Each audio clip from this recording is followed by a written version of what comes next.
Hello दोस्तों। तो आप लोगों का हमारे इस चैनल में एक बार फिर से बहुत बहुत स्वागत है। तो आप देख रहे हैं डिटेक्टिव डायरीज और मैं हूं आपका होस्ट एंड दोस्त Conan Parker. Episode number 5, night shift at the morgue. तो चलिए अब कहानी की तरफ बढ़ते हैं। अपनी फैक्ट्री की नौकरी छोड़ने और पैसे लायक नौकरी ढूंढने में परेशानी होने के बाद मुझे शहर के लोकल अखबार में एक नौकरी का एडवर्टाइजमेंट मिला और उस एडवर्टाइजमेंट में लिखा था कि hiring night shift security guard, no experience needed, call Morris at 4 number listed. मैंने उस नंबर पर कॉल किया और एक बुजुर्ग व्यक्ति ने मेरा स्वागत किया। उसने मुझे अगले दिन आने के लिए कहा और वो मुझे चारों ओर घुमाएगा और मुझे पूरी इंफॉर्मेशन देगा। मैंने उस बूढ़े आदमी को कहा, तो मुझे काम पर रखा गया है? तो उस बूढ़े आदमी ने कहा, हाँ बच्चे। मैं अगले दिन गया और लगभग 15 मिनट पहले ही इंटरव्यू के लिए आ गया था। अब उसने मुझसे कहा, यदि आप जल्दी नहीं है तो आप देर से आए हैं। मुझे बगल के दरवाजे पर जाने के लिए कहा गया था और जहाँ सिक्योरिटी ऑफिस था, इसलिए मैं अंतिम संस्कार गृह में उन लोगों के साथ इंटरफेयर नहीं करूंगा जो किसी प्रियोजन का शोक मना रहे थे। झुर्रियों वाला एक छोटा आदमी और अच्छे और कसे हुए सफेद बाल कटवाए हुए, सुरक्षा वर्दी पहने हुए, वह मुझे देखकर मुस्कुरा रहा था। उसके होठों के ऊपर एक सफेद कैटरपिलर था जो काली कॉफी से थोड़ा सा दागदार था, जिसे वह पी रहा था। अब उस आदमी ने मुझसे कहा, आप कॉनवे होने चाहिए। क्या आपका नाम सिंगर के नाम पर रखा गया है? शायद मेरी माँ को निश्चित रूप से पुराना देसी संगीत पसंद है। क्या आप उसे पुराना संगीत नहीं कहते? उसने हंसते हुए कहा और अपने कमजोर हाथ मेरी ओर बढ़ा दिए। मैंने उसे हिलाया और यह उम्मीद नहीं थी कि वह इतना कठोर और दृढ़ होगा। उन्होंने मुझे हायरिंग प्रोसेस में शामिल किया और आप इसमें शामिल होने वाले पहले व्यक्ति थे, इसलिए मैं मौके देने में विश्वास रखता हूँ। मैं निश्चित रूप से इसकी सराहना करता हूँ। Yes sir. आप सोमवार से शुक्रवार तक काम करेंगे, रात को 11 से सुबह के 10 बजे तक। उसे भी वही सैलरी मिल रही थी जो मैं फैक्ट्री में काम करके कमाता था। उन्होंने यह भी बताया कि वीकेंड क्रू के लोग उनमें से केवल 2 थे, लेकिन उन्होंने 12 घंटे की शिफ्ट में काम किया और मुझे उनके नाम जैकब और रॉबर्ट बताए गए। शाम का लड़का जैक्सन है। आपको उनकी जगह शिफ्ट संभालनी पड़ सकती है। उन्होंने मुझसे यह भी कहा कि जब उनकी मौत हो जाए और उन्हें ठंड लग जाए तो मैं दिन की शिफ्ट में काम कर सकता हूँ। वो तब तक रिटायर नहीं होना चाहते जब तक उन्हें ऐसा ना करना पड़े। जब मैं आपकी उम्र का था तब भी से मुझे यह नौकरी मिली हुई है। यह एक अच्छा काम है। उन्होंने मुझे बताया कि कैमरे पर कैसे नजर रखनी है, फोन कॉल का जवाब कैसे देना है। हालांकि यह रात में ज़्यादा नहीं होता जब तक कि यह कोई प्रैंक कॉल ना हो। उन्होंने मुझे यह भी बताया कि मुझे किस क्षेत्र में पेट्रोलिंग करनी पड़ेगी रात को। सबसे बड़ा नियम यह था कि सभी मरे हुए लोगों का सम्मान करना है। मुझे यकीन नहीं था कि उसका इससे क्या मतलब था। हमारा आखिरी लड़का एक बूढ़ा कूट था जो मर गया। भगवान उसे शांति दे। बाहर निकलते समय हमने हाथ मिलाया और उन्होंने एक और सलाह दी। मैं समझता हूँ कि रात के समय यह थोड़ा डरावना हो सकता है। मैंने कुछ शिफ्ट्स में काम किया है। आप इकलौते व्यक्ति हैं जो यहाँ होंगे और मैं यह समझ गया हूँ आपको हेबीजीबिया मिल सकती है। हेबीजीबिया का मतलब है कि तुम्हें काफ़ी डर का सामना करना पड़ सकता है, लेकिन मरे हुए लोगों का सम्मान करें और किसी भी परिस्थिति में किसी को भी अंदर ना आने दे। मैं अपनी पहली रात को आते हुए एक्साइटेड महसूस कर रहा था। जैक्सन ने मुझे अंदर जाने दिया और मुझे मेरा नया बैच सौंपा। जैसे ही मैं ऑफिस में बैठा, मैंने उसे डोनट की पेशकश की और वो चला गया। कॉफी पीते हुए मैंने कैमरा स्क्रीन चेक की। मेरे पास कोई ऐसा एरिया नहीं था जिसकी मुझे अगले 1 घंटे तक जांच करनी थी और कुछ भी नहीं हो रहा था। मैं अपना आईपैड लाया और समय बिताने के लिए सीन फिल्टर लगा लिया। मॉरिस ने कहा कि समय बर्बाद करने में कोई समस्या नहीं होगी जब तक कि यह काम में इंटरफेयर ना करे। 2 घंटे बीत गए और मैं अपनी जलती हुई टॉर्च के साथ हॉल में चला गया और तभी मैंने सामने के दरवाजे पर दस्तक सुनी। मैं स्कूटर से वापस ऑफिस पहुंचा और देखा कि मॉरिस दस्तक दे रहा था। खटखट ठक ठक बन गई। उसने सड़क छाप के कपड़े पहने हुए थे। कौन वे?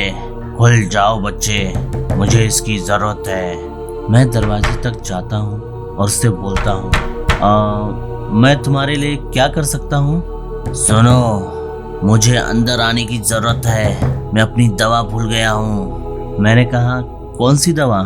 अब उसने कहा, इससे कोई फर्क नहीं पड़ता, लेकिन मुझे इसकी जरूरत है। क्या आपके पास अपनी चाबियां नहीं है? चाबियां नहीं है, मैं उन्हें भूल गया।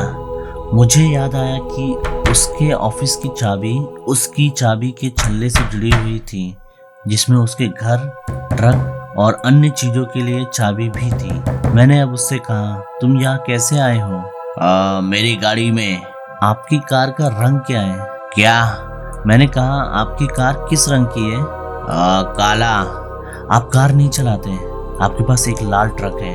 उसने दरवाजा पीटना शुरू कर दिया और उसकी आवाज बहुत गहरी और विकृत हो गई। मुझे इस दरवाजे के अंदर आने दो ताकि मैं अपनी दवा ले सकूं, अन्यथा मैं तुम्हारी गांड में आग लगा दूंगा। अब मैं घूमा और वापस ऑफिस की ओर भागा और शोर को कम करने की कोशिश की। उन्होंने कैमरे की ओर देखा और बहुत ही बेतहाशा मुस्कुराहट दी। स्मार्ट लड़का। वो घूमा और चला गया। कई घंटे बीत चुके हैं और अब समय आ गया है कि मैं उस क्षेत्र में जाऊं जहां लॉकरों में मुर्दे रखे हुए हैं। मुझे पता था कि इसमें सफाई के सामान जैसी गंध आएगी और ठंड होगी। मैंने अपनी ड्यूटी जैकेट पहन ली। मैंने नीचे कैमरे पर नजर डाली और अपनी जगह जम गया। इलाके में लोग खड़े थे, बस आसपास खड़े होकर बातें कर रहे थे। अगर मैं सोच रहा होता तो पुलिस को बुला लेता, लेकिन यह भी कहने वाला कौन था कि जो पुलिस आ रही थी वो भी वास्तव में कानून लागू करने वाली थी, ना कि वह सब जो मैंने अभी देखा। मैं अपनी टॉर्च घुमाते हुए उस एरिया की ओर भागा जैसे ये एक लाइट और मैकेनिकल घूम रहा हो। Left right, left right. मैंने दरवाजा खोला और देखा कि लॉकर खुले हुए थे और मरे हुए लोगों का एक ग्रुप खड़ा था और बातचीत कर रहा था। एक मेरी ओर बढ़ा। नमस्ते। वो आखिरी चीज है जो मुझे याद आई। कुछ ही देर बाद मैं उठा और मरे हुए लोग मेरे चारों ओर खड़े थे। यह डरावना था, लेकिन फिर भी दिल तोड़ने वाला था। यहाँ किसी के दादा खड़े थे, कोई आत्महत्या करके मर गया, कोई अन्य और कोई ऐसा जो बुरी तरह से कसाई लग रहा था। यह क्या बकवास हो रहा है? दादाजी बोले, मुझे इस टेबल पर एक नोट छोड़ा हुआ मिला और उसमें बताया गया है कि लगभग 10 मिनट तक जीवित रहेंगे हम, फिर हम अपनी लॉकर में वापस चले जाते हैं। क्या? मुझे पता नहीं। मैंने उस महिला की ओर देखा जिसे मार डाला गया था। उसका गला काटा गया था। उसके शरीर पर चाकू से वार के निशान थे, जिससे उसकी सुंदरी का रंग गहरा लाल हो गया था। क्या? तुम्हें क्या हुआ? किसी ने मेरे घर में घुसकर ये काम किया। क्या आप जानते हैं वो कौन था? मैं नहीं चाहता, लेकिन मैं चाहता हूँ कि वे मेरी तरह कष्ट झेले।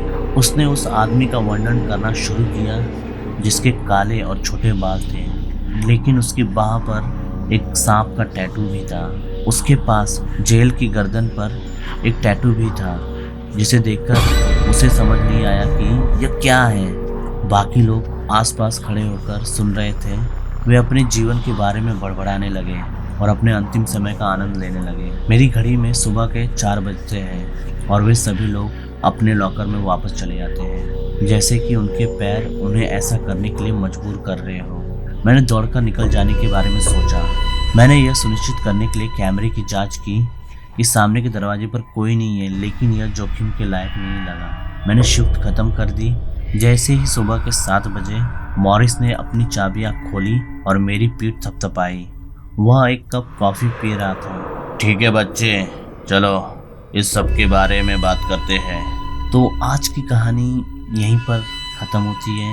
ये कहानी अभी पूरी नहीं हुई है। जैसे ये कॉनवे वापस इस मॉर्ग में अपनी नाइट शिफ्ट करने जाएगा और आगे की स्टोरी जैसे मुझे इससे मिलेगी तो ज़रूर मैं आगे आपको फ्यूचर में अपडेट दूंगा night shift at the morgue के पार्ट 2 में इसके साथ क्या होता है और इसे क्या क्या नाइट शिफ्ट में अपने झेलना पड़ता है उस मुर्दा घर में। तो आई होप आप लोगों को ये कहानी अच्छी लगी रहेगी। अब हम इसे डिटेक्टिव थ्योरी से समझने की कोशिश करते हैं कि इसमें क्या हुआ। तो जैसा कि हमने देखा कि हमारी स्टोरी में ये एक मुर्दा घर में नाइट में जॉब करने जा रहा है जहाँ पे मुर्दे नाइट में एक पर्टिकुलर टाइम पे अचानक से जग जाते हैं और जो उनकी आधी अधूरी बातें रहती हैं या वो क्यों मरे वो उससे बड़बड़ाने लगते हैं या बोलने लगते हैं। तो अब सोचने वाली बात है ये सच में ऐसा होता है या नहीं होता। मैं तो बोल नहीं पाऊँगा कि ये सच है कि नहीं, बट मैं भी मुर्दा घर में कई बार गया हूँ जो पोस्टमार्टम के बगल में ही रहता है और बेसिकली रात के 7 बजे से सुबह के 7 बजे तक कोई भी और नॉन वर्किंग पर्सन को मुर्दा घर में जाने की परमिशन नहीं दी जाती है, भले ही वो उसका रिलेटिव क्यों ना हो। उसके जो भी मीटिंग्स रहते हैं उसे दिन में ही रखा जाता है। तो इसके पीछे भी क्या कारण है आप लोग मुझे कमेंट बॉक्स में कमेंट ज़रूर करके बताइए। और मुर्दा घर में जो क्लोरोफॉर्म या ब्लड की जो स्मेल रहती है काफ़ी अननोइंग रहती है। अगर आप कभी गए नहीं, अगर आप फर्स्ट टाइम विजिट करेंगे तो आप उल्टियाँ भी कर सकते हैं। तो मैंने काफ़ी वो एक्सपीरियंस किया है तो मुझे पता है वहाँ मतलब काम करना बहुत मुश्किल होता है। और वहाँ पे मैंने ये भी सुना है कि लोग शराब के नशे में ही वो जॉब करते हैं क्योंकि बिना नशे में मुर्दा घर में काम करना थोड़ा डिफ़िकल्ट लगता है यार, क्योंकि उसकी हमें हेल्प लगेगी कि हम होश में नहीं होने चाहिए। विदाउट होश में रहे ही वहाँ काम किया जा सकता है। तो काफ़ी डिस्टर्बिंग है। मुझे नहीं पता कॉन्वे के साथ क्या हुआ, क्या उसने एक बुरा सपना देखा या उसके साथ सच में ये सब हो रहा है। अगर उसके सच में ये सब हो रहा है तो आगे भी ये कहानियाँ लिखेगा और हमें भेजेगा। तो तब तक के अपडेट्स के लिए आप हमारे इस चैनल को सब्सक्राइब कर दीजिए ताकि आपको इसके अपडेट आगे फ्यूचर में भी ज़रूर मिले। और आज की कहानी आपको कैसी लगी कमेंट बॉक्स में ज़रूर कमेंट करके बताएं। अगर आपके पास भी ऐसी कहानियाँ हैं, ऐसी एक्सपीरियंसेस हैं, आप हमें कमेंट बॉक्स में दिए हुए मेल आईडी पे मेल कर सकते हैं। और इस कहानी को लेकर आपके क्या विचार हैं आप हमें वो भी कमेंट बॉक्स में ज़रूर बताएं। तो चलिए मैं आपसे फिर किसी दूसरे वीडियो में मिलूँगा। और फिलहाल अभी मेरी शिफ्ट का टाइम हुआ है। Don't worry, it is a day shift at a morgue.